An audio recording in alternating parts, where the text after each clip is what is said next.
مکڑی اور چھپکلی مارنے کا حکم۔ اویس مختار امریکہ سے پوچھتے ہیں، یہاں گھروں میں مکڑیاں بہت ہوتی ہیں جو جگہ جگہ جالے بنا لیتی ہیں، کیا گھر کو صاف رکھنے کے لیے مکڑیوں کو مارا جا سکتا ہے؟ ہم نے سنا ہے کہ مکڑیوں کو نہیں مارنا چاہیے کیونکہ وہ ہجرت کے موقع پر آپ صلی اللہ علیہ وسلم کی حفاظت کا ذریعہ بنی تھیں۔ نیز کیا گرگٹ کو مارنا باعث ثواب ہے کیونکہ اس نے حضرت ابراہیم علیہ السلام کی آگ کو دہکانے کے لیے اس میں پھونکیں ماری تھیں؟ مکڑیوں کو مارنا تو جائز ہے، اس کے ناجائز ہونے کی ہمارے پاس کوئی دلیل نہیں ہے، اور ظاہر ہے گھر میں تنگ بھی کر رہی ہیں تو وہ تو شہد کی مکھیوں کو بھی مارنا جائز ہوتا ہے ایسے صورت میں کہ جب کوئی جانور تنگ کر رہا ہے آپ کو تو یہ تو گھر کی حالت خراب ہو جائے گی، گھر میں جالے بنے ہوئے تو آپ مار سکتے ہیں، ایسی صورت میں انشاءاللہ کوئی گناہ نہیں ہوگا۔ رہا یہ مسئلہ کہ گرگٹ کو مارنا، تو صحیح مسلم کی حدیث ہے کہ آپ صلی اللہ علیہ وسلم نے فرمایا کہ چھپکلی کے بارے میں کہ جب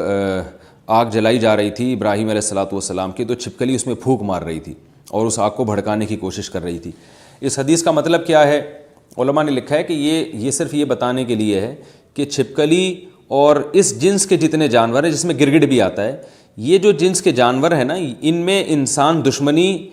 کے سافٹ ویئر انسٹال ہوئے ہوئے ہیں، یہ انسان دشمن جانور ہیں، یہ ان کو جب موقع ملتا ہے انسان کو نقصان پہنچاتے ہیں، تو اس لیے آپ صلی اللہ علیہ وسلم نے چھپکلی کو مارنے کی ترغیب دی، اور گرگٹ کا بھی وہی حکم ہے جو چھپکلی کا ہے، اور آپ صلی اللہ علیہ وسلم نے فرمایا کہ جس نے ایک وار میں مارا اس کو 100 نیکیاں ملیں گی، اور جتنے وار کم ہوتے جائیں گے نیکی کم ہوتی چلی جائے گی۔ وجہ اس کی یہ ہے کہ جانور کو جتنی کم تکلیف دے کے موت دیں گے وہ اتنا زیادہ ثواب ہے۔ اب چھپکلی کہیں دیوار پر ہے، آپ نے ایک چپل ماری اور وہیں اس کا اسٹیکر بن گیا تو چھپکلی کو اس سے تکلیف نہیں ہوتی، سیکنڈوں میں اس کی جان نکل جاتی ہے، لیکن اگر آپ نے اس سے کھیلنا شروع کر دیا،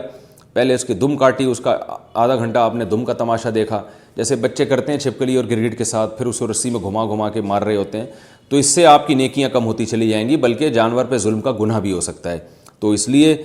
جانور کو مارنا چاہیے، ان جانوروں کو جو انسان کے لیے نقصان دہ، مگر مارنے کا وہ طریقہ اختیار کیا جائے جس میں جانور کو تکلیف کم سے کم ہو۔